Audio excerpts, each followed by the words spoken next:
Melbourne and Sydney really are the Tokyos and the Londons of the future.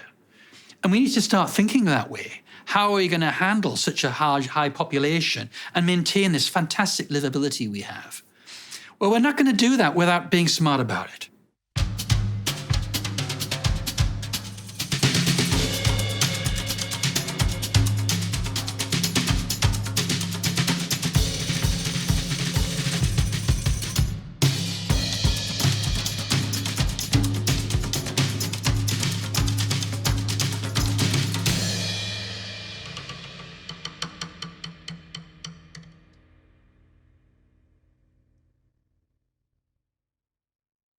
We really need to think about comprehensive, integrated strategies for bringing together jobs, housing, transport infrastructure, and really the kind of communities that we want to be in.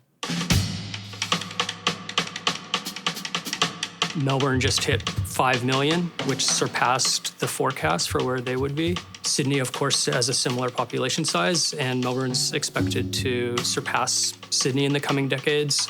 Additionally, I think in less than 10 years, the forecast is that we're going to add another 1 million people to the Melbourne population.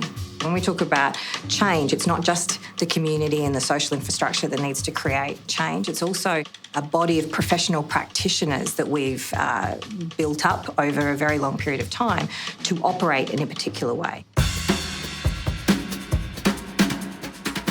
We are in uncertain times moving forward and are having to think about how we can be a lot more adaptable, a lot more resilient and a lot more flexible and responsive to these pressing situations.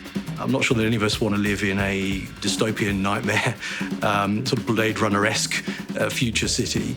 And so getting that balance right between the culture, the ways that people live and move around a city, as much as what the physical infrastructure offers, I think is going to be very important in the future. The interesting thing about Australia's population growth is that the majority is actually coming from overseas migration. So in Melbourne, we are looking at just about 2/3 of population growth coming from overseas, and in Sydney, that's upwards of 3/4. The focus of our work is really to understand how changing patterns of immigration affect the social, cultural, and economic life of the communities in which they settle. The current drive to promote regional settlement has some merits. The trick is that we can't push people there. So instead of thinking about how we construct policies to ensure that migrants go and remain in a particular area and then police that, I think a better approach would be to really put a lot of thought and planning in developing regional areas that are attractive to migrants and, in fact, Australian-born, to get that energy in business and in industry that will see those populations in the regional areas be sustainable and maintainable over time. It's by building on the city rather than rebuilding it that we think the way forward. The boundary of Melbourne is already big enough so that it can actually accommodate the increasing population. When we initially arrived in Australia in 2011, we were fascinated by the authentic character and atmospheres of the light industrial suburb.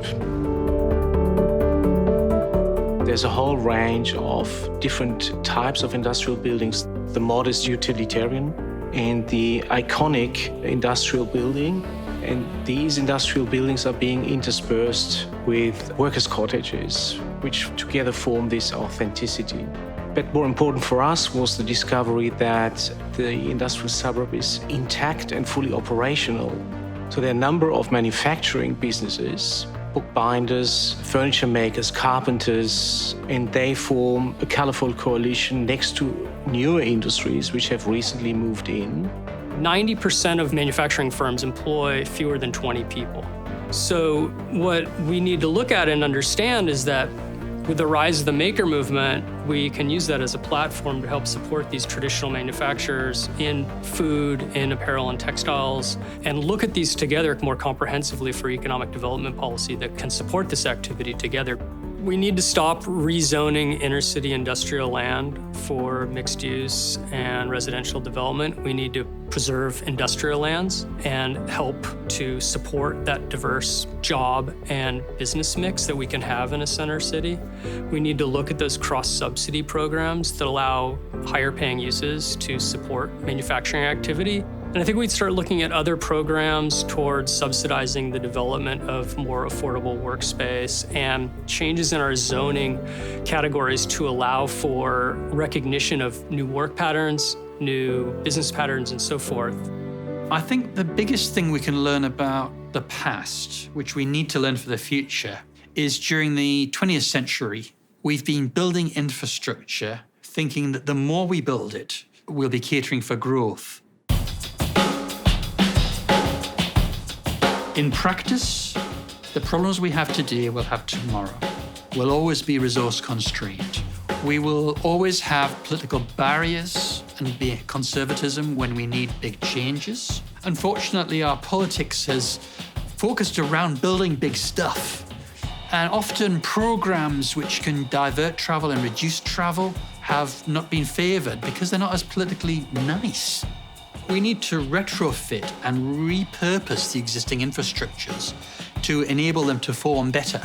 Great examples of this are things like the Westgate Bridge, which is now handling much more demand than it was ever thought of in the beginning. So engineers and scientists are having to work out new ways to repurpose that bridge, to re-engineer that bridge while it's working.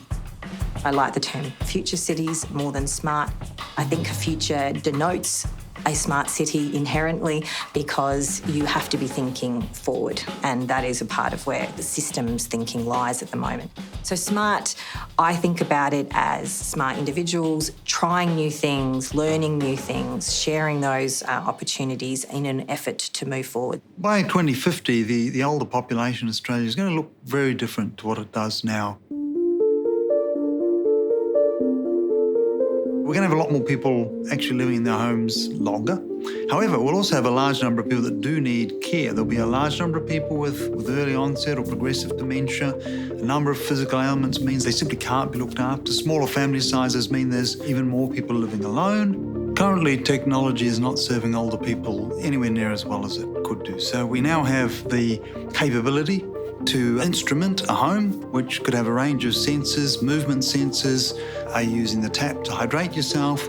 Are you taking medication at the right time? Are you communicating with friends, family, carers when they expect you to? Are you partaking of normal daily activities that you'd normally expect to, or is something wrong? So we have the technology to do that. Are we doing it? Almost nothing. By 2050, we're going to have a lot of challenges in the ageing Australian place. And to be honest, I'm not very confident at where we're at now that we're going to be able to tackle those challenges. We're going to have to step change up the rate of technological innovation. We've been running a series of surveys with local governments, asking a range of questions about where they are at in their smart city journey. One of the questions that we ask is, what are the major impediments for you progressing? I thought the best answer that we had was from one council that said, our inability to imagine the future. The good news is that last year, the conversation was still very much focused on the should we do this, and why should we do this, and what are the benefits. This year, we're seeing a greater shift towards how do we do this, and also a move to how do we do this in a way where we better collaborate. So people have I think, quite understandable and sensible degree of skepticism over what technology can do, might do, and maybe what it shouldn't do. How do we keep humans in control? How do we leverage the technologies in safe ways and appropriate ways rather than scare people that, robots will take their jobs, cars will run them over, the home will do something terrible to them in the future if we instrument it in the wrong ways or whatever. Those are actually all justifiable fears because it all could happen. And it's on the shoulders of technological experts like myself and teachers like myself to make sure the next generation of technologists are aware of these things and are cognizant of them and take due diligence of those when they're building these solutions. If we have the political will to say people come first, that cities are about people, not profit, we can create cities that create equitable opportunity for everybody. As academics, we have the great opportunity to influence the next generation. Our students, they are the designers and critical thinkers of tomorrow. And we can already observe a change in attitude of this young generation. Many of the new ideas we have for smart cities are forgotten humans.